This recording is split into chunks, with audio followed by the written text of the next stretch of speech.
Alléluia. 1 Roi chapitre 19, 1 à 8. Je vais lire au nom de Jésus. Akab rapporta à Jézabel tout ce qu'avait fait Élie et comment il avait tué par l'épée tous les prophètes. Jézabel envoya un messager à Élie pour lui dire que les dieux me traitent dans toute leur rigueur si demain à cette heure je ne fais pas de ta vie ce que tu as fait de la vie de chacun d'eux. Élie voyant cela se leva et s'en alla pour sauver sa vie. Il arriva à Beersheba qui appartient à Juda et il laissa son serviteur. Pour lui, il alla dans le désert où, après une journée de marche, il s'assit sous un genêt et demanda la mort en disant: c'est assez, maintenant Éternel, prends mon âme car je ne suis pas meilleur que mes pères. Il se coucha et s'endormit sous un genêt. Et voici un ange le toucha et lui dit: lève-toi, mange. Il regarda, il y avait à son chevet un gâteau cuit sur des pierres chauffées et une cruche d'eau. Il mangea et but, puis se recoucha. L'ange de l'Éternel vint une seconde fois, le toucha et dit: lève-toi, mange, car le chemin est trop long pour toi. Il se leva, mangea et but, et avec la force que lui donna cette nourriture, il marcha 40 jours et 40 nuits jusqu'à la montagne de Dieu à Horeb. Est-ce qu'on peut acclamer la parole de Dieu pendant qu'on reprend place? Alléluia. Alléluia. Relèvement 2024. C'est un séminaire, un programme spécial que le Seigneur nous a demandé d'organiser, frères et sœurs, afin de pouvoir toucher une certaine couche d'hommes. Mais notre thème, c'est lève-toi et mange, car tu dois faire un très long voyage. 5 objectifs principaux que nous allons poursuivre en poursuivant ces frères et sœurs avec ce séminaire. Dit premièrement, redonne à une personne le goût de vivre. Quelqu'un commençait tellement à se lamenter qu'à un moment il a dit: Seigneur, vaut mieux pour moi de mourir que de subir ce que je suis en train de subir. À un moment donné, parce que la maladie t'a tellement dérangé. À un moment donné, parce qu'on t'a déçu. Tu as été déçu par quelqu'un sur qui tu comptais beaucoup. Dans Ésaïe 61, la Bible déclare que l'onction de Dieu a plusieurs missions. Et l'une des grandes missions pour lesquelles l'onction de Dieu descend, c'est pour venir panser les cœurs brisés. Alléluia. Deuxième chose que le Seigneur m'a demandé de faire au cours de cette semaine, frères et sœurs, c'est de pouvoir emmener une personne sur le chemin de sa restauration. Le Seigneur m'a dit que tu devrais avoir une force de plus afin de pouvoir aborder la deuxième moitié de l'année, frères et sœurs. Alléluia. Troisième chose ou quatrième, le Seigneur m'a demandé de consoler une personne qui pleure. Comme le prophète Élie ce jour-là qui dit: mais Seigneur, j'en ai assez, j'en ai marre. Seigneur, je suis fatigué de vivre cette vie. Et le Seigneur m'a envoyé afin de venir te consoler aussi par le message de cette semaine. Alléluia. Dernière chose que le Seigneur m'a demandé de faire, c'est de pouvoir outiller suffisamment une personne afin d'aborder la deuxième moitié de l'année. Et le Seigneur m'a dit de dire à quelqu'un: si ton cas a été traité d'impossible, si ton cas a été traité de compliqué par les hommes, ton cas là n'est pas impossible devant Dieu. Mais c'est cette semaine, tu es devant un Dieu illimité. Tu es devant un Dieu. Je ne sais pas pourquoi ton amen ne m'arrive pas ici. Je disais, tu es devant un Dieu illimité cette semaine. Il va descendre au travers d'une personne qui va utiliser à côté de toi et il va l'utiliser pour t'apporter solution au problème que tu as, comme il a fait pour Élie. Alléluia. Est-ce que ton amen peut m'encourager de prêcher ce matin? Donne-moi un amen qui arrive à l'autel, s'il te plaît. Troisième scène qui se passe, frères et sœurs, c'est qu'il ramène le fils de la veuve à la vie. Oh my God. Frères et sœurs, lorsque le prophète Élie a rencontré la veuve de Sarepta, il y a quelque chose qui s'est passé. Après que les paniers étaient en train de se remplir sans plus se vider, la Bible déclare que l'enfant, le seul enfant que la veuve de Sarepta avait, est tombé malade. Élie, il est tellement tombé malade que la Bible dit que le souffle a été vidé de lui. C'est-à-dire cet enfant-là est mort. Et la veuve vient. Elle dit: mais Élie, qu'y a-t-il entre toi et moi pour que tu viennes causer la mort dans ma maison? Le prophète Élie a dit: tu ne comprends pas encore. Ce que tu ne sais pas, c'est que tu as déjà une rencontre prophétique. Ce que tu ne sais pas, c'est que tu as déjà quelqu'un qui a la solution à ton problème. J'aimerais dire à quelqu'un cette semaine, tu auras des gens pour t'apporter solution à ton problème. Mais non seulement pour t'apporter solution à tes problèmes, mais le Seigneur m'a dit de te dire aussi que les choses qui étaient mortes en toi, c'est la vie de prière, c'est la vie de lecture de la Bible. Peut-être qu'on a tué ton mariage, peut-être qu'on a dit que tu n'iras jamais nulle part, que tu n'iras pas loin, tu ne feras pas de grandes choses. Ce sont des choses qu'on a tuées en toi. Mais le Seigneur m'a dit de te dire, comme le prophète Élie a ramené l'enfant de la veuve de Sarepta à la vie, ces choses qui sont mortes en toi vont revenir à la vie cette semaine au nom de Jésus. Est-ce que tu peux me donner un bon amen ce matin? La quatrième scène qui se passe, frères et sœurs, dans cette portion des Écritures, c'est que Élie concourt contre les prêtres de Baal et montre que l'Éternel est Dieu. J'ai dit, mais Seigneur, pourquoi tu me donnes toutes ces choses? Le Seigneur m'a dit de dire, cette semaine, il est possible que quelqu'un soit dans un combat. Mais une chose est sûre, c'est que dans ce combat que tu auras cette semaine, tu vas avoir la victoire au nom de Jésus. Et les gens qui n'ont jamais témoigné du Dieu que tu sers, les gens qui se moquent très souvent quand tu pries, quand tu dis que tu vas au culte, quand tu dis que tu vas à l'église, ce sont les gens qui se moquent de ton Dieu. Le Seigneur m'a dit de te dire qu'après la victoire qu'il va te donner dans le combat que tu vas avoir cette semaine, les gens là qui se moquaient de ton Dieu, eux-mêmes vont te demander où est-ce que tu pries, eux-mêmes vont te demander qu'est-ce que tu fais souvent pour arriver à ce stade-là. Alléluia. La cinquième scène qui se passe, frères et sœurs, c'est que Jézabel, femme du roi Akab et disciple de Baal, essaie de le tuer. Mais une chose que le Seigneur m'a dit, c'est que plusieurs vont tenter de tuer des choses en toi. Plusieurs vont tenter même de te tuer toi. Ils vont vouloir que tu n'existes plus. Le diable lui-même va comploter, il va machiner des choses pour que tu ne puisses plus exister. Mais ce qui est évident, c'est que la vie est garantie cette semaine au nom de Jésus. Dans cette même portion des Écritures, frères et sœurs, Élie fuit Jézabel. Mais aussi dans la même portion, Élie rencontre Élisée qui lui succède en tant que prophète. Dans la même portion des Écritures, frères et sœurs, le règne du fils Akab, le règne du fils d'Akab sur Israël. C'est ici où dans la dernière portion du livre de 1 roi, on voit le fils d'Akab régner aussi sur Israël. C'est le fils d'Akab qui vient succéder au roi Akab qui a fait beaucoup de maux, qui a péché beaucoup contre Dieu. Permettez-moi, frères et sœurs, de passer à ce premier point de développement de mon message. Donnez-moi un bon amen, je vais commencer à dire les bonnes choses, frères et sœurs. Donnez-moi un amen qui me motive, s'il vous plaît. Est-ce que votre amen peut arriver à l'autel? Alléluia. Frères et sœurs, le troisième point de mon message ce matin, c'est sur le chemin de relèvement. C'est comme ça que le Seigneur m'a demandé de l'intituler. Sur le chemin de relèvement. Et puis le Seigneur a commencé à m'enseigner des choses. Il a commencé à me donner des leçons depuis ce matin, frères et sœurs. Je ne suis pas allé au lit depuis 1 h du matin. Et puis le Seigneur m'a dit la première des choses, sur le chemin de relèvement, lorsque Élie est en train de fuir la reine Jézabel pour aller être relevé par Dieu dans le désert, sur ce chemin-là, Élie va laisser son serviteur à Beersheba. Je me suis posé la question, frères et sœurs, de savoir pourquoi le seul monsieur que Élie a fait et qui pouvait l'aider dans ce moment de faiblesse, il décide encore d'aller le laisser à Beersheba. La première chose que le Seigneur m'a dit, frères et sœurs, c'est que pour être relevé par Dieu, il faut se débarrasser de certaines choses. Alléluia. Il y a certaines choses dont il faut se débarrasser pour aller faire rencontre avec le relèvement de Dieu. Et la première chose qu'il m'a dit, c'est que tu dois te débarrasser d'abord du péché pour être relevé par Dieu. Est-ce que je parle à quelqu'un ce matin? Tu dois d'abord arrêter le péché, frères et sœurs. Tu dois te débarrasser du péché pour être relevé par Dieu. Alléluia. La deuxième chose que le Seigneur m'a demandé de pouvoir te demander de te débarrasser, c'est l'hypocrisie. Vous savez, quelqu'un qui a un serviteur, c'est quelqu'un qui donne l'impression qu'il est fort.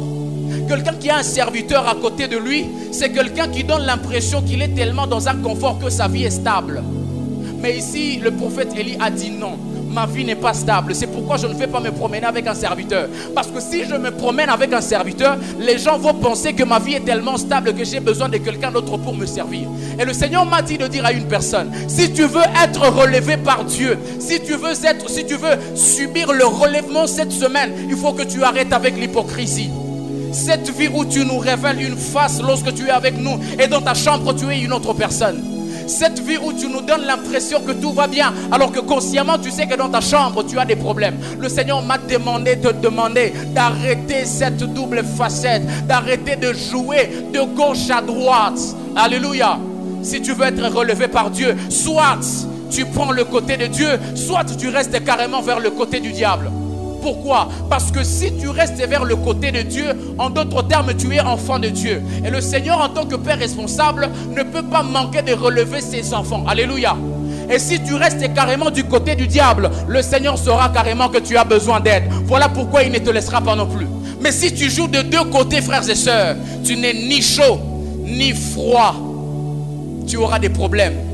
Et tu ne jouiras pas de l'onction de relèvement qui est disponible cette semaine à l'église. Alléluia. Donnez-moi un bon amen s'il vous plaît.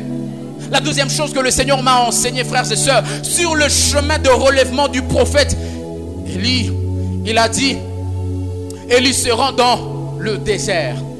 Vous savez une chose que je me suis posée, c'est de savoir pourquoi pour la première fois lorsque Élie avait le problème de manger, lorsqu'il avait le problème de faim, il y avait la famine, il y avait la famine dans toute Samarie. Dieu avait demandé au prophète Élie d'aller vers sa solution, vers la solution au problème. Mais cette fois ici, lorsque le prophète Élie est dans le même problème, dans le même cas, il ne va pas vers le problème, mais il va encore là où le problème peut s'empirer. Dans le désert, frères et sœurs, on ne peut pas trouver à manger. Dans le désert, frères et sœurs, on ne peut pas trouver à boire. Mais le Seigneur m'a dit, Caleb, ce n'est pas encore là la question. Le Seigneur m'a enseigné une chose, frères et sœurs. Lorsque vous lisez la Bible, le désert représente le lieu de la révélation. Le lieu où Dieu parle à une personne. Voilà pourquoi, frères et sœurs, le prophète Élie a dit, le problème que j'ai ici, j'ai besoin de parler avec Dieu. J'ai besoin de la révélation de Dieu afin de pouvoir sortir de ce problème. Voilà pourquoi je n'irai pas auprès des hommes, parce que les hommes peuvent me donner une solution, mais une solution qui sera éphémère, qui ne va pas durer dans le temps. Mais si le Seigneur me donne la solution de Dieu sera éternelle. Alléluia. C'est comme ça, frères et sœurs, que lorsque vous avez un problème qui vous a longtemps fait pleurer dans votre chambre, un problème pour lequel vous avez longtemps prié, cherchez la révélation de Dieu pour pouvoir sortir de ce problème. Alléluia. Il y a des problèmes que vous ne pouvez résoudre, des problèmes dont vous ne pouvez trouver la solution, frères et sœurs, que lorsque vous avez eu la révélation de Dieu. Donc il n'y a pas de révélation. D'ailleurs la Bible elle-même dit, le peuple est sans frein. Alléluia. Il vous faut commencer à chercher Dieu. Voilà même la raison pour laquelle nous serons ici toute la semaine. Et même les après-midi, nous aurons une heure où nous serons en train de chercher la face de Dieu. J'ai envie de vous dire, frères et sœurs, que la plupart des problèmes que vous avez n'ont même pas besoin d'argent. La plupart des problèmes que vous avez n'ont même pas besoin des gens à côté de vous. Combien de personnes vous avez à côté de vous? Combien de compagnes vous avez à côté de vous? Combien d'amis vous avez? Avec combien de gens vous avez partagé, vous avez discuté sur ce problème-là? Mais pourquoi il persiste encore? Parce que vous n'avez pas encore la révélation. Il vous faut chercher la face de Dieu. C'est pourquoi ceux qui veulent jeûner avec nous, nous vous invitons afin que nous puissions avoir la révélation de Dieu cette semaine. Alléluia.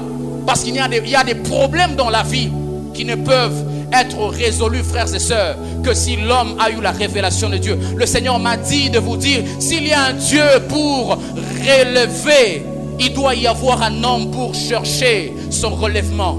Il n'y a pas un seul homme qui peut être relevé par Dieu. Il n'y a pas un seul homme dont le problème peut être résolu si lui-même n'a pas cherché le relèvement. Alléluia.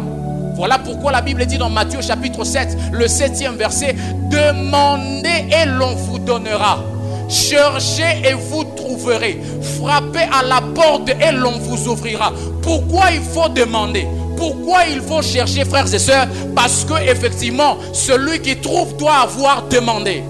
Celui qui trouve doit avoir demandé. Alors, on me demande de faire entrer l'interprète. Est-ce que vous pensez que c'est nécessaire? Il y a une grand-mère parmi. Demandez-lui d'entrer, s'il vous plaît. Alléluia. Alléluia. Frères et sœurs, si vous voulez être relevés par Dieu cette semaine, il vous faut chercher votre relèvement. Est-ce que je parle à quelqu'un ce matin? Alléluia. Quelqu'un qui aura la solution à son problème, c'est celui qui l'aura cherché, c'est celui qui l'aura recherché. En d'autres termes, vous ne pouvez pas avoir ce que vous n'avez pas cherché, frères et sœurs. Si vous devez avoir le mariage, il faut avoir cherché le mariage. Si vous devez avoir l'argent, il faut avoir cherché l'argent. Le Seigneur, en réalité, il sait de quoi vous avez besoin. Mais qu'est-ce qu'il attend? La loi qu'il a déjà établie, c'est que vous puissiez commencer à chercher pour trouver, frères et sœurs. Alléluia. Voilà pourquoi cette semaine, nous allons nous priver du repas. Nous allons nous priver de beaucoup de choses, de nos réseaux sociaux, de beaucoup de choses, pour chercher la face de Dieu, pour chercher la solution à nos problèmes devant l'Éternel. Est-ce que je parle à quelqu'un ce matin? La troisième chose que le Seigneur m'a enseigné, frères et sœurs, c'est que Élie s'assoit sous un genêt. Oh my God, oh my God. Élie s'assoit sous un genêt. Le genêt, en fait, c'est une plante, frères et sœurs. Et lorsque j'ai commencé à rechercher des informations au sujet de cette plante, on m'a dit que cette plante a deux grandes vertus. La question que je me suis posée, c'est de savoir pourquoi Élie est allé s'asseoir sous le genêt. Est-ce qu'il ne pouvait pas s'asseoir ailleurs que sous le genêt? On m'a dit que la première vertu du genêt, frères et sœurs, c'est avec lui qu'on fait des balais. C'est grâce à la plante du genêt qu'on fait les balais que nous utilisons tous les jours pour faire la propreté, frères et sœurs. Et alors ça m'a fait comprendre ceci.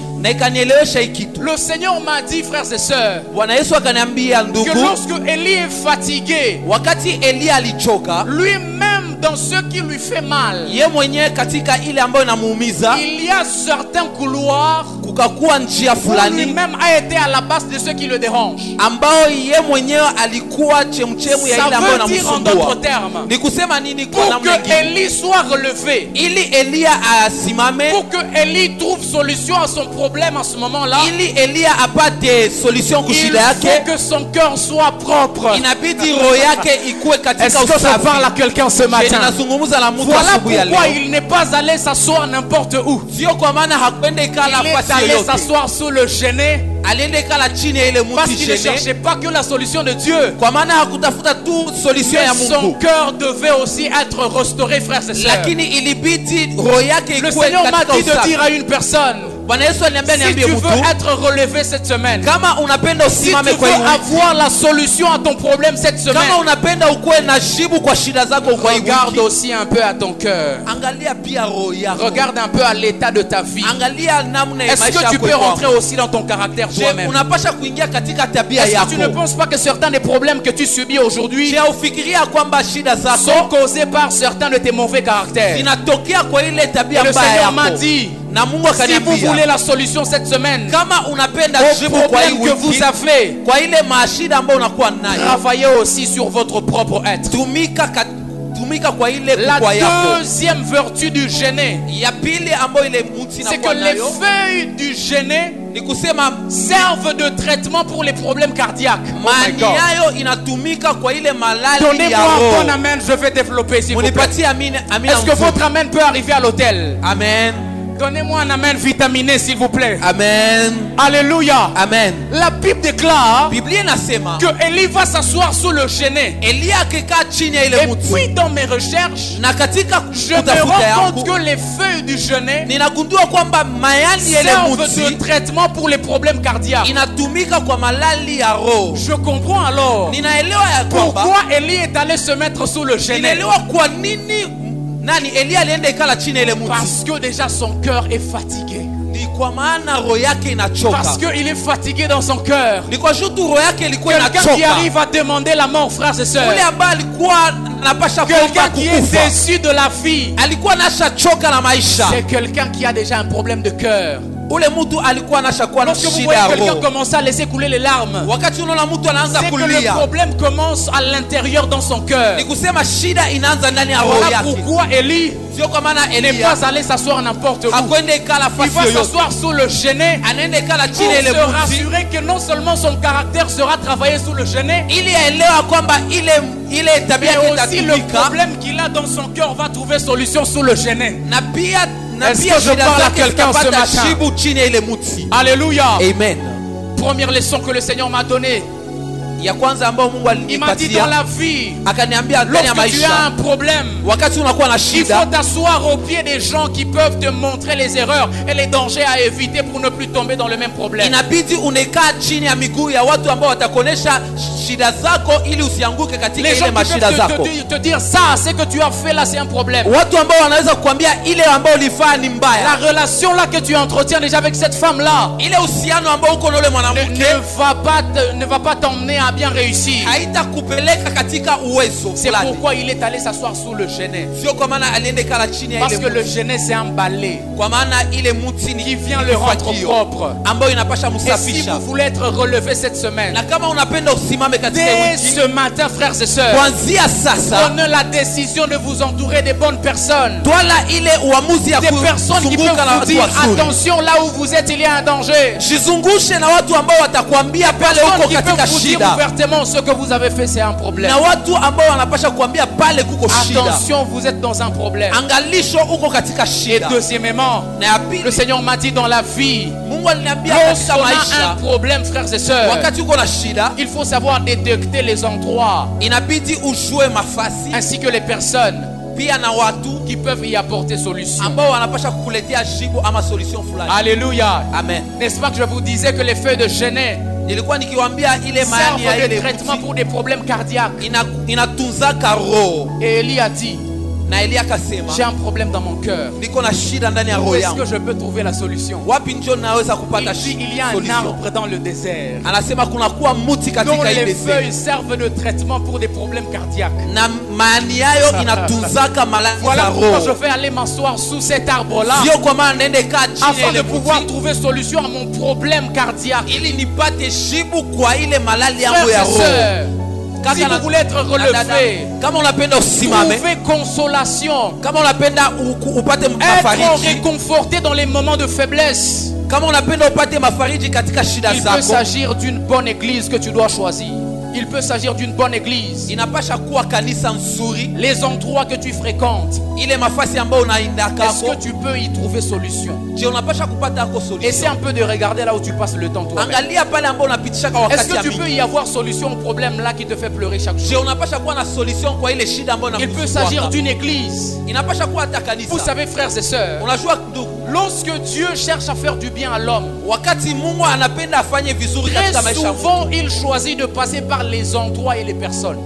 anapitiaka mara mingi katika Et mafasi c'est na comme watu. ça, frères et sœurs, Na ni vile qu'aussi longtemps kabla que vous n'êtes pas au bon endroit, haujakuwa fasi en nzuri d'autres termes, kwa namna ingine, l'endroit où Dieu a décidé de descendre la solution à votre problème, fasi ambayo Mungu alipenda ashushie jibu kwa shida vous lako, pourrez même prier 100 jours de jeûne utaomba hata siku sans 20 jamais avoir la solution à ce problème. na utakuwa na solution kwa ile shida yako. Et cet endroit-là peut être une église. Na ile fasi inapasha kukuwa kanisa. Ça m'étonne de voir Inanishangaza certaines personnes dire qu'elles peuvent prier partout. kuona watu ambao wanasemaka Ça ninaweza m'étonne kuomba de fasi voir, yote. frères et sœurs, Inanishangaza certaines personnes dire kuona watu ambao wanasema oh, Dieu est partout. Mungu anakuwa fasi On peut yote. prier partout. Tunapasha kuomba fasi Tous on yote. a un même Dieu.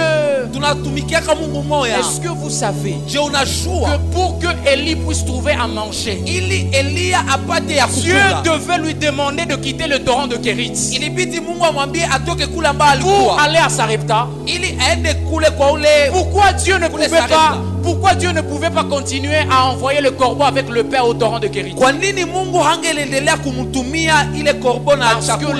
les milieux que vous fréquentez, Kwa maana nafasi ambayo les unaendaka, endroits que vous fréquentez mafasi ambayo unapenda jouent un kaenda, rôle important pour votre relèvement. inakuwa ya maana sana kwa Vous kusimama ne pouvez kwako. pas trouver solution aux problèmes que vous avez partout, frères et sœurs. Hawezi pata jibu. Deuxième chose, vous ne pouvez pas trouver solution aux problèmes que vous avez avez avec tout le monde. Il vous faut avoir des bonnes personnes autour de vous pour avoir des solutions aux problèmes que vous avez. Il y a quelqu'un à qui tu viendras présenter ton problème et qui n'aura même pas besoin de prier pour toi pendant 5 minutes. Il va seulement te sortir un billet d'argent en poche comme ça, il te le donne et tu as déjà la solution à ton problème. Ce n'est pas l'homme qui a apporté solution à ton problème, mais c'est Dieu lui-même au travers d'un homme. C'est pourquoi, frères et sœurs, si vous voulez jouir de l'onction qui est disponible cette semaine à l'église, il vous faut choisir des bonnes personnes pour votre vie. Inabidi uchague watu wazuri kwa maisha yako. Quatrième chose que le Seigneur a continué de m'enseigner, frères et sœurs, ya ine ambayo Mungu alinifundisha, Élie se lamente devant Dieu. Elia akaanza kunung'unika. Oh my God, donnez-moi un bon amen, je vais expliquer. Inaweza kufasiria. Votre amen peut m'encourager s'il vous plaît. Amina yako, amen. La Bible déclare Biblia inasema que Élie commence à se lamenter devant Dieu. Elia akaanza kunung'unika. C'est là que Élie dit: Seigneur, j'en ai marre. Seigneur, je suis fatigué. Elia anasema nimechoka. Comme tu l'as dit, n'est-ce pas, plusieurs fois aussi dans ta chambre. Na wewe ushaka kuisema. Tu as dit: Seigneur, Ushaka sema je suis Mungu, fatigué de me ninachoka sasa na Je suis ishida. très fatigué en tout cas. Ninachoka Je kabisa. ne vais même plus aller à l'église si tu Siwezi continues tena comme ça. kwenda Je kukanisa. ne vais même plus prier si tu continues à me faire subir ça. Kama ninaendelea hivi sitaendelea kuomba. Mais le Seigneur m'a donné une leçon Na Mungu akanielewesha. dans la lamentation du prophète Élie. Katika ile Il kulungumuka, m'a dit: lorsqu'on a un problème, bien aimé dans le Seigneur, akaniambia wakati unakuwa na shida, pour trouver relèvement, ili usimame, il faut l'exprimer à Dieu sincèrement. inabidi uiambie Mungu kwa ukweli. Sincèrement signifie sans honte ni peur. Ni kusema bila haya bila oga. Sincèrement signifie avec des abondantes larmes. Ni kusema unasema katika ukweli kabisa. Ça me fait regretter, frères et sœurs, Inanishangaza de kabisa voir que les gens qui pleurent pendant la prière à l'église ont disparu.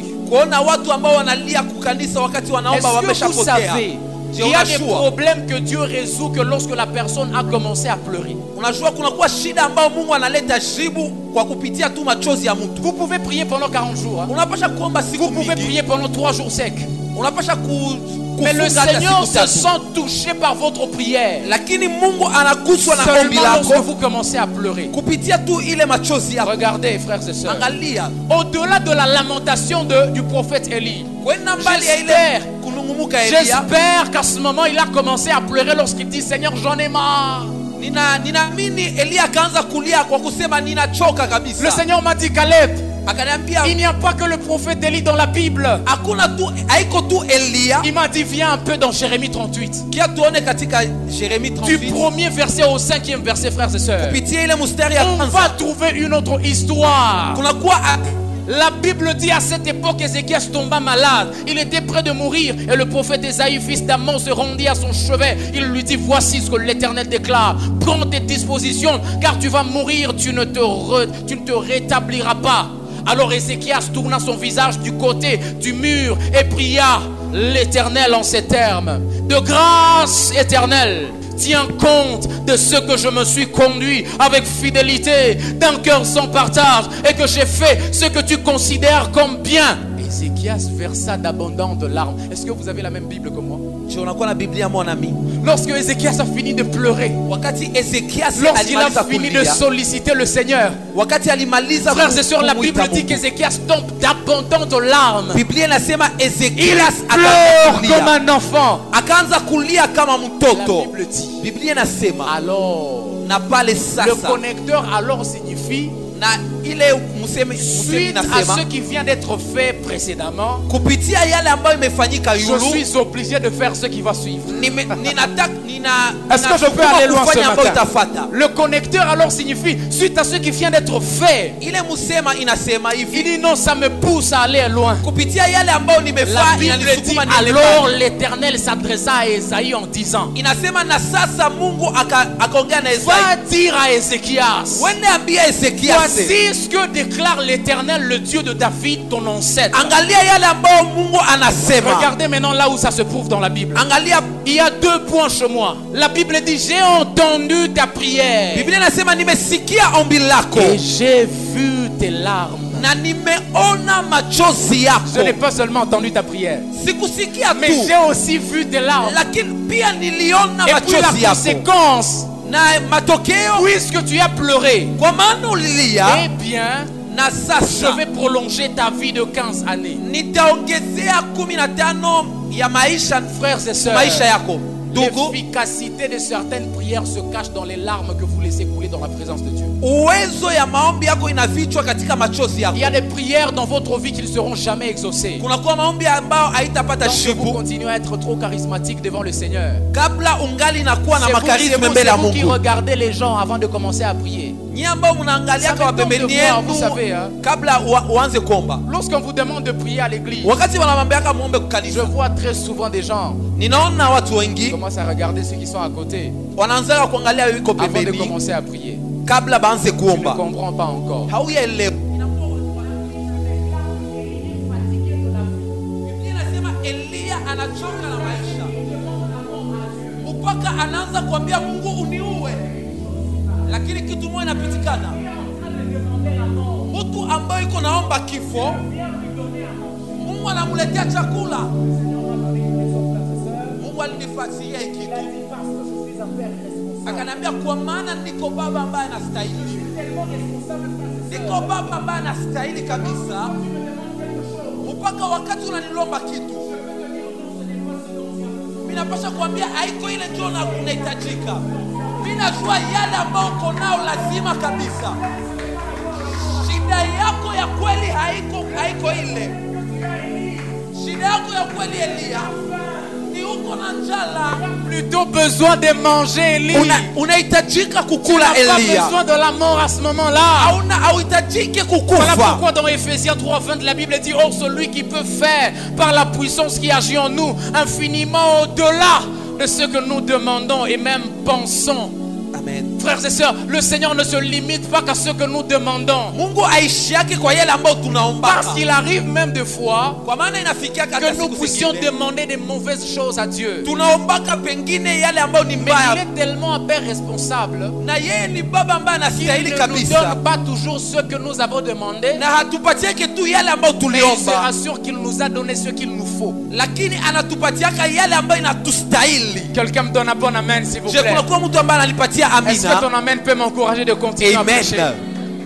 Le Seigneur, c'est un Père responsable. Bwana yetu ni Et Bwana ambaye j'aimerais parler à anastahili. quelqu'un qui a des problèmes ce matin. Na ninazungumza na mtu ambaye anakuwa na Tu shida vas asubuhi ya commencer à leo. dire: Seigneur, Utaanza kumwambia moi je vais Bwana, arrêter ça. mimi Moi je napenda vais niache arrêter hii. d'aller à l'église, Seigneur. Ninapenda niache hata Moi je kwenda vais arrêter de te kukanisa. servir. Ninaacha hata La kukutumikia. solution à ton problème n'est pas d'arrêter de servir Dieu. Shida kwa jibu kwa shida lako haiko La kuacha solution kumtumikia à ton Mungu. problème n'est pas d'arrêter cette relation-là. Solution ku shida Le yako haiko Seigneur m'a dit kuacha de te dire ile ce matin, uhusiano. il a une solution qu'il te faut. Bwana aliniambia nikwambie leo anakuwa na jibu ambayo Ce que tu es en inakustahili. train de demander là, c'est dû aux émotions que tu as. Ile ambayo uko naomba inaambatana na Vous yale ambayo savez, uko nasikia. lorsque quelqu'un a tellement de douleurs dans son corps, Wakati mtu anakuwa na maumivu katika lorsque roho vous allez yake, dans les soins intensifs, moi lorsque j'étais en train de veiller sur mon père à l'hôpital, wakati mtumishi alikuwa anachunga babake katika hospitali, vous voyez le malade lui-même commencer à dire: mais pourquoi le Seigneur ne pouvait pas me prendre même maintenant?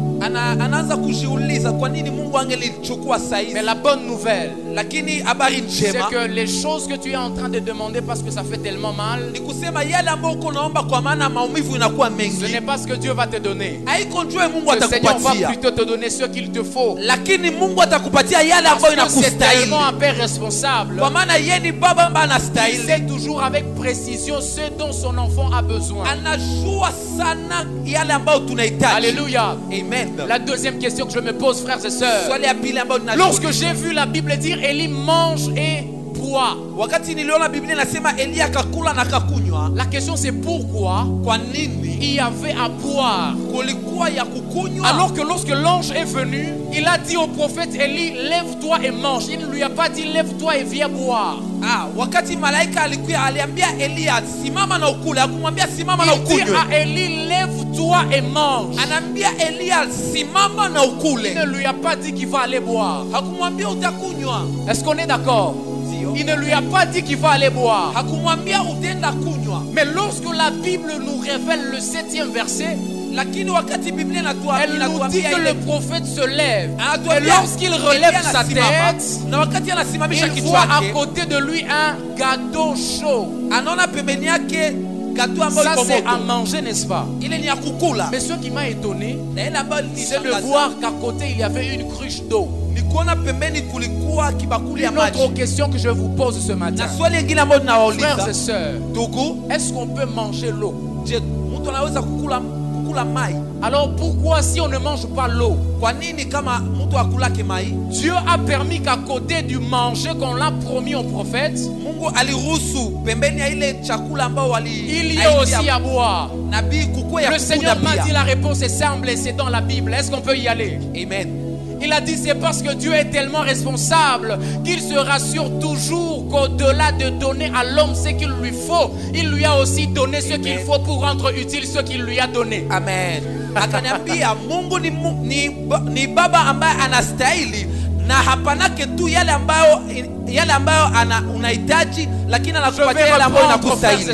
Ninarudilia Le Seigneur m'a dit Bwana akaniambia qu'il est tellement responsable anakuwa kabisa qu'il Bwana se ambaye anastahili, rassurera toujours qu'au-delà de t'avoir donné ce que tu as demandé, hata kupatia tu yale ambayo ulilomba, il t'a donné aussi ce qu'il te faut atakupatia pia na yale ambayo pour inakustahili, rendre utile ce qu'il t'a donné au début. ili apatie. C'est pourquoi, frères et sœurs, Sio kama la ndugu, lorsque quelqu'un a un problème de mariage, wakati mtu anakuwa na shida ndoa, le Seigneur ne se rassure pas de lui donner seulement le mariage, Mungu ampatiake tu ndoa, mais il lui dit pour que cet homme soit important et utile dans le mariage de cette femme, anasema ili il faut bwana que je akuwa puisse maana lui ndani ya donner aussi de l'argent. inabidi nimpatie pia makuta. Avez-vous jamais appris que la beauté de l'homme c'est l'argent? Je abaka bafundisha uzuri wa C'est mwanaume pourquoi ni lorsque pesa. quelqu'un est déçu de la vie parce que le Seigneur l'a laissé longtemps dans le célibat, Sio kwa maana wakati mtu amezaifuka quand il kwa maana vient le Mungu alimwacha relever, katika frères et useliba, sœurs, il se rassure qu'il ne va pas seulement lui donner le mariage, wakati Mungu anamusimamisha ampatiake tu mais il se ndoa, rassure qu'au-delà de lui donner un homme pour le mariage, il lui a donné aussi ce qu'il faut à cet homme-là pour le rendre utile dans le mariage. hampatiake tu ndoa, anampatiaka pia na yale ambayo inamstahili ili aishi Voilà pourquoi vizuri le ndani ya Seigneur m'a ndoa. dit de te dire, Sio kwa maana Mungu aliniambia au-delà de nikwambie, te donner ce qu'il te faut cette semaine, mbali ya kukupatia yale ambayo inakustahili kwa hii il va wiki, te donner aussi ce qu'il faut pour rendre utile ce qu'il t'aura donné. atakupatia yale ambayo itamaanisha yale ambayo alikupatia mbele. J'étais en train de dire à une Nilikuwa personne, nasema hivi, au-delà de te donner kabla ya kukupatia ce travail que tu étais en train de demander à kazi Dieu, ambayo ulikuwa naomba Mungu, le Seigneur va se rassurer Mungu que dans ce atakupatia pia, travail-là, il va aussi te donner un bon salaire pour rendre utile ce travail-là. atakupatia pia salaire nzuri ili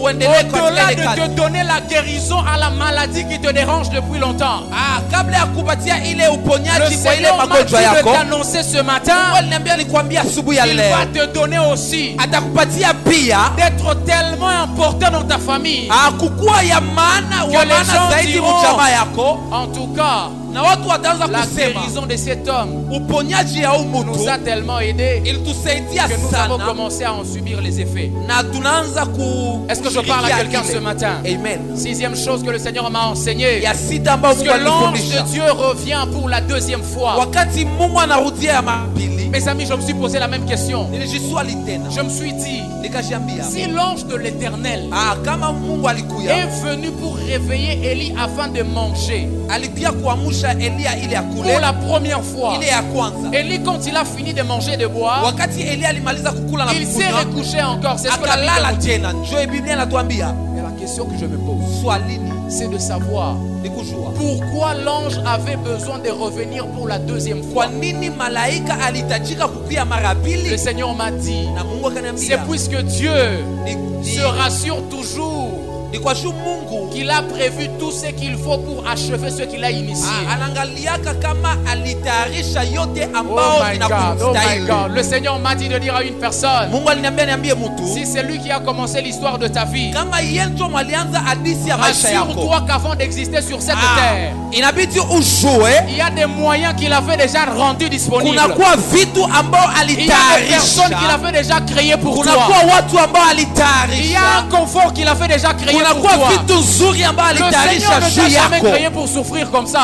Mungu Le hakukuumba Seigneur ili ne t'a jamais uteseke. créé pour être négligé comme ça. Mungu hakukuumba ili udharaulike. Assure-toi que même lorsque tu es dans le désert, Inabidi ugundue ya kwamba en wakati train uko de katika pleurer, jangwa, wakati tu as uko même unalia, commencé à demander la mort hata wakati ulianza kuomba avant que kukufa, tu ne puisses exister sur cette terre. kabla ukue hapa Le kudunia, Seigneur avait déjà prévu des moyens. Mungu alikuwa ashatayarisha Le vitu. Seigneur avait déjà prévu un confort dans lequel tu devrais vivre. Mungu alikuwa ashatayarisha fasi nzuri ambayo Voilà utakaa. pourquoi dans Jérémie 29, Sio kwa maana katika lorsque vous lisez Yeremia, la Bible à partir du 11e verset, frères et sœurs, wakati unasoma Biblia, Dieu commence à dire au prophète. Mungu anaanza kuambia Le nabii, prophète aussi commence à se lamenter à ce na moment-là. nabii anaanza kunungumuka. Mais Dieu lui dit, Mungu anamwambia, avant même que tu ne sois conçu dans le ventre de ta mère, kabla hata utengenezwe katika moi tumbo ya mama je te yako, connaissais. mimi nilikujua. Ce qui m'intéresse, ce n'est pas encore ça, frères et sœurs. Haiko ile ndio Ce qui m'intéresse dans cette portion des Écritures, yale ambayo inanihusu c'est de voir ni kuona qu'au-delà de nous avoir connus avant même de naître, kabla ya kutujua mbele le tuzaliwe, Seigneur dit, Mungu anasema les projets que j'ai faits pour toi yale ambayo ne nilitayarisha sont juu pas des yako projets de malheur, haiko vya mais mbaya, des projets de bonheur. lakini ni J'ai mipango envie d'annoncer nzuri. à quelqu'un comme prophète de l'Éternel ce matin. Ninaambia mtu asubuhi ya Le leo, Seigneur ne t'a jamais créé pour cette maladie-là. Bwana hakukuumba Le juu ya Seigneur ile ne t'a jamais malali. créé pour cette crise financière. Bwana hakukuumba juu ya Le Seigneur ne t'a umasikini. jamais créé pour demeurer Bwana célibataire. hakukuumba ili Le ukuwe Seigneur ne peke t'a maisha jamais créé yako. pour être négligé Bwana jusqu'aujourd'hui. hakukuumba ili Le Seigneur ne t'a udharaulike. jamais créé pour cet état-là. Bwana hakukuumba ili ukuwe S'il vile. t'a créé, Kama alikuumba, ce n'est pas pour venir souffrir sur la terre. hakukuumba juu C'est ukieteseka pour que tu kudunia. vives un projet de bonheur Alikuumba ili et uishi un katika projet uzuri. de paix. Alikuumba juu ya Je mipango suis nzuri sûr kabisa. que ce message sera suivi au-delà de Butembo.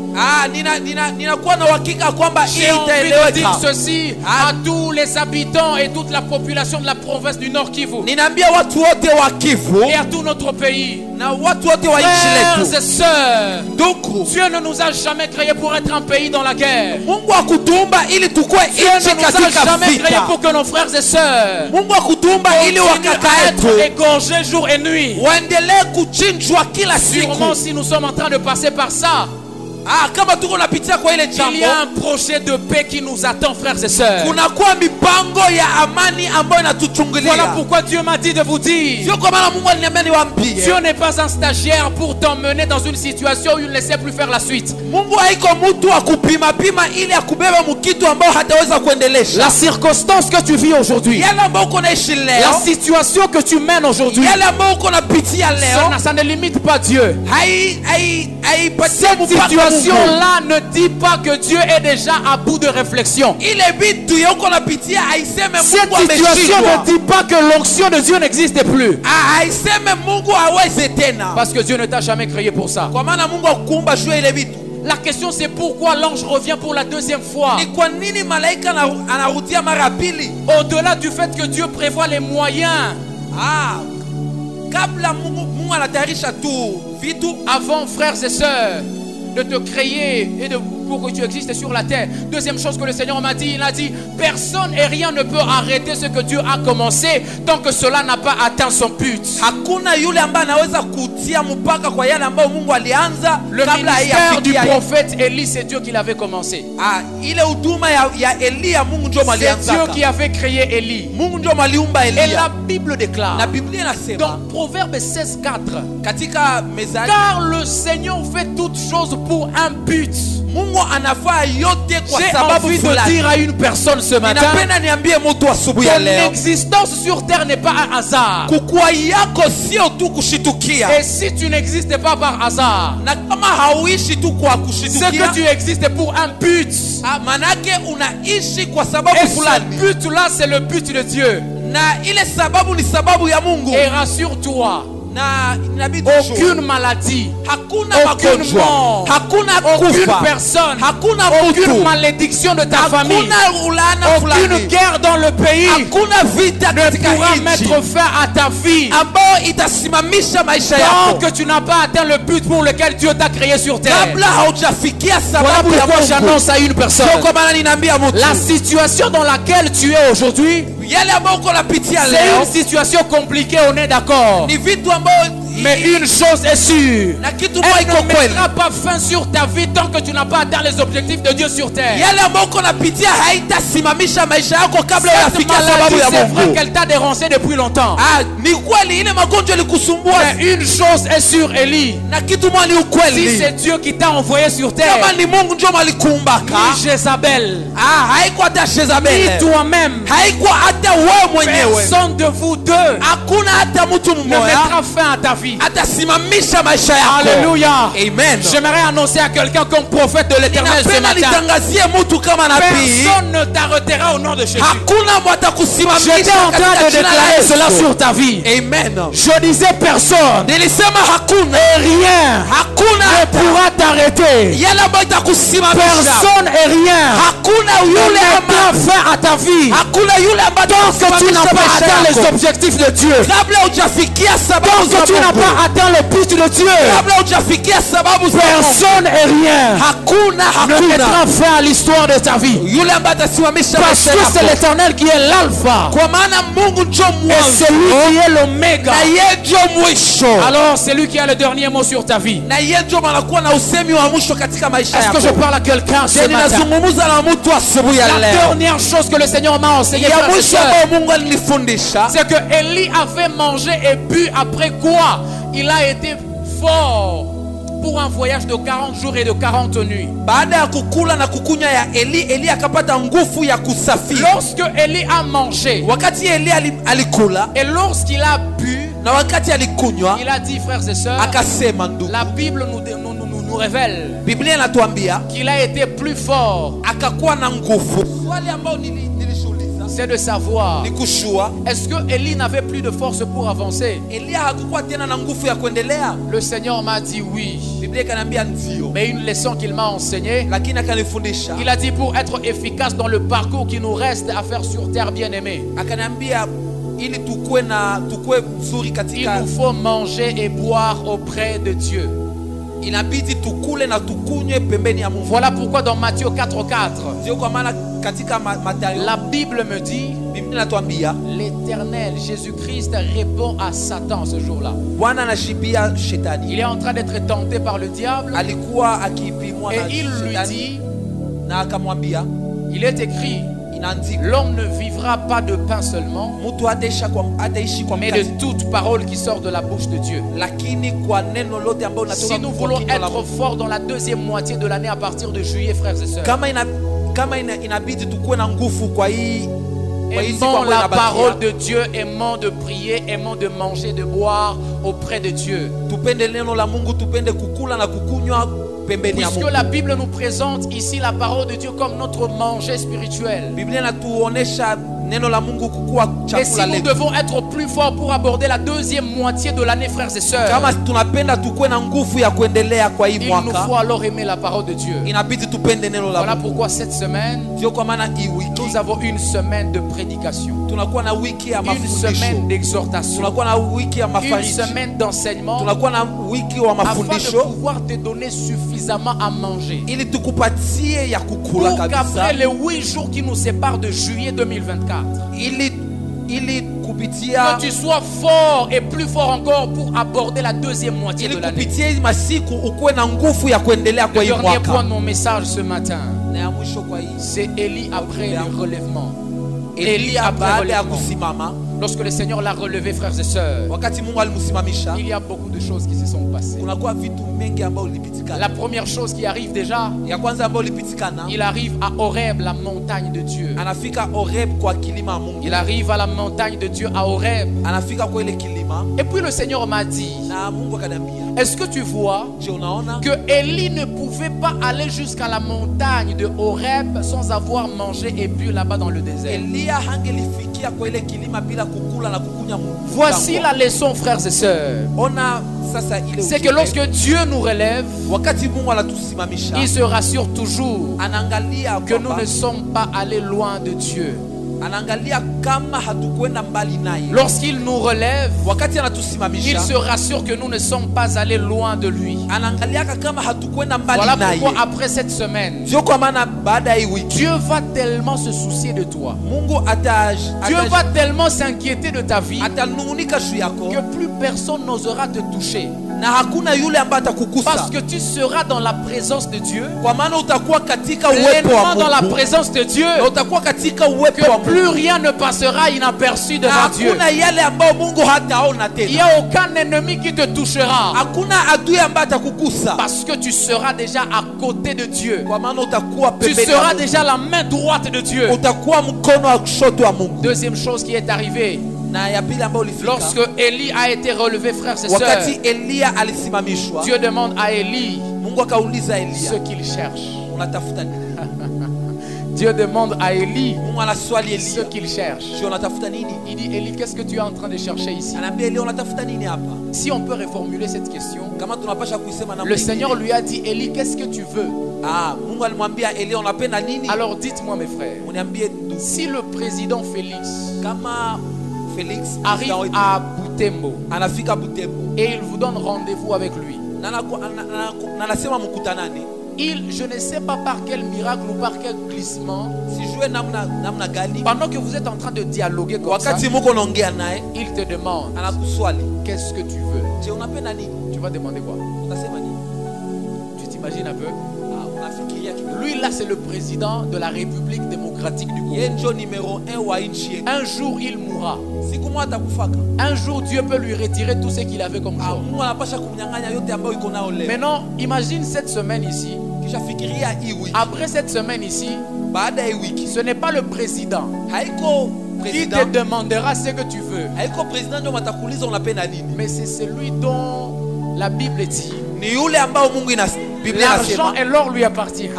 fedha na dhahabu La ni terre et zake. tout ce qu'elle renferme lui appartient. Yote ambayo iko chini ya udongo ni yake. Quelqu'un comme celui-là, Ni mtu kama ule. quelqu'un qui est Ni éternel, mtu ambao ni wa milele. quelqu'un dont les solutions ne sont pas Ni éphémères. mtu ambao majibu haiko za C'est lui muda. auprès de qui tu seras cette semaine. Ule njoo utakuwa pembeni yake mwa hii Et wiki. puis il vient te poser la question de savoir, Anakuswali. qu'est-ce que tu veux que je fasse Je pour toi? unapenda nikufanizie nini? Ma soeur Doxa, qu'est-ce que tu vas demander à Dieu? Utamlomba Mungu. Imagine un peu, Fikiria kidogo. lorsque Dieu relève une personne, Wakati Mungu il anasimamisha se mtu. rassure toujours. Anajiangalia Il lui a donné ce qu'il veut. anaangaliaka tu kama alikupatia yale ambayo unapenda. Alléluia. Amen. Après le relèvement, Baada ya le Seigneur kusimama, m'a demandé de vous annoncer Mungu aliniambia une niwaambie. saison où vous serez en train de prier. Wakati ambao utakuwa na uko Et vous naomba sentirez quelqu'un vous dire demandez ce que vous voulez. na utasikia mtu anakuambia omba yale ambayo Je unapenda. crois que tu m'as raté, tu n'as pas compris de quoi je Je parle. ukuelewa yale ambayo nilikuwa J'ai dit nasema. le Seigneur m'a dit de t'annoncer Nilisema Mungu aliniambia niwaambie. qu'après cette semaine de séminaire, Baada ya hii tu wiki vas entrer dans une saison utaingia katika où tu wakati seras en train de prier ambao utakuwa na uko et tu naomba sentiras quelqu'un te parler dans ton na cœur unasikia mtu anakuambia et te katika roho demander yako. de demander à Dieu ce que tu veux. Anakuambia omba yale ambayo Ça unahitaji. veut en d'autres termes dire Ni kusema que tu hivi vas entrer dans une saison utaingia katika où wakati tu vivras comme tu veux. wakati ambao utaishi kitu Ça veut en d'autres unajisikia. termes dire Ni kusema hivi lorsque tu auras été relevé par Dieu, wakati utasimamishwa na tu Mungu mettras les habits non pas qu'on t'a donné mais ceux-là que tu as acheté toi-même. utavaa hapana yale ambayo Le walikupatia mais yale Seigneur ambayo m'a dit d'annoncer ulijisikia. à quelqu'un ce matin. Mungu aliniambia niambie mtu Après cette semaine, baada ya hii wiki lorsqu'on va entrer en juillet 2024, wakati utaingia katika tu juillet vas entrer dans une saison utaingia katika wakati où l'on ne t'offrira plus de cadeaux. ambao C'est toi qui offriras des cadeaux aux autres. Est-ce que je parle sur la vie d'une personne ce matin? Alléluia. Amen. Si quelqu'un croit cela avec moi, il va dire Amen. Amen. Alléluia. Amen. La dernière chose Ya mwisho que j'ai prévue pour vous ce matin, ambao nilitayarisha asubuhi ya lorsque le leo. prophète Élie a été relevé, frères et sœurs, Wakati Elia alisimama il a fait beaucoup d'autres exploits. akafaa mengi kabisa. Il a fait beaucoup d'autres exploits. Alifaa mengi ya Je vais kushangaza. beaucoup insister là-bas. Ninapenda Je sens mon cœur battre beaucoup plus là-bas. ninasikia roho yangu inabakia Et pale lorsque je sana. préparais ce message, Na wakati nilitayarisha hii je point, l'ai mentionné ce matin ici. Et le Seigneur m'a dit, insistez beaucoup sur ça parce que c'est ce que j'aimerais faire avec l'église. Le Seigneur m'a dit de vous dire, frères et sœurs, vous qui êtes en train de vous lamenter parce que vous avez traîné dans le célibat, vous qui êtes en train de vous lamenter parce que vous avez longtemps manqué de l'argent, il est arrivé les jours où vous êtes allés au lit sans manger. Il est arrivé les jours où vous avez manqué de quoi vous vêtir. Vous faites 30 minutes dans votre chambre, vous avez fini de vous laver. Vous avez tellement commencé à pleurer devant Dieu que vous n'aviez plus eu envie de vivre. Le Seigneur m'a dit de vous dire, ne demandez pas encore la fin. Parce que ce que vous allez voir à partir du mois de juillet sera plus fort et plus grand encore que ce que vous avez vécu avant. Les petits exploits que Dieu a fait avec vous, les petits bienfaits que Dieu vous a révélés ne représentent encore rien par rapport à ce qu'il va faire par la suite. Le Seigneur m'a dit d'annoncer à une personne, il a encore beaucoup de choses à faire avec toi. Voilà pourquoi après que le prophète Élie a été relevé, il est allé oindre son successeur Élisée.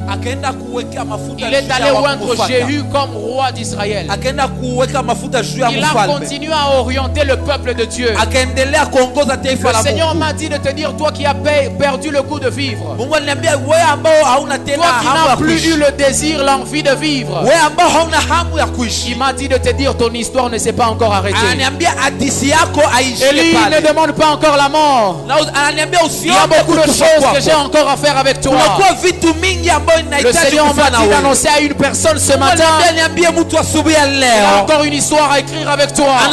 J'étais en train de dire à quelqu'un, le Seigneur a encore une histoire à écrire avec toi. N'arrête pas de servir Dieu. N'arrête pas de prier. N'arrête pas de lire la Bible. N'arrête pas d'aider les gens. N'arrête pas de faire du bien à ta famille. Ne te décourage pas déjà. Parce que tu as un Élisée à aller oindre par après Élie. Tu as un Jéhu roi à aller oindre par après.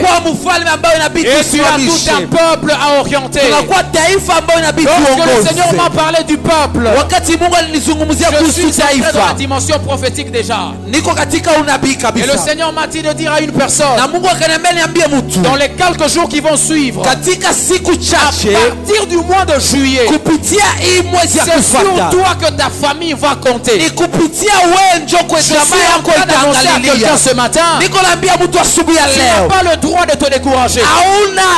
Tu n'as pas le droit d'arrêter. Tu n'as pas le droit de baisser les bras.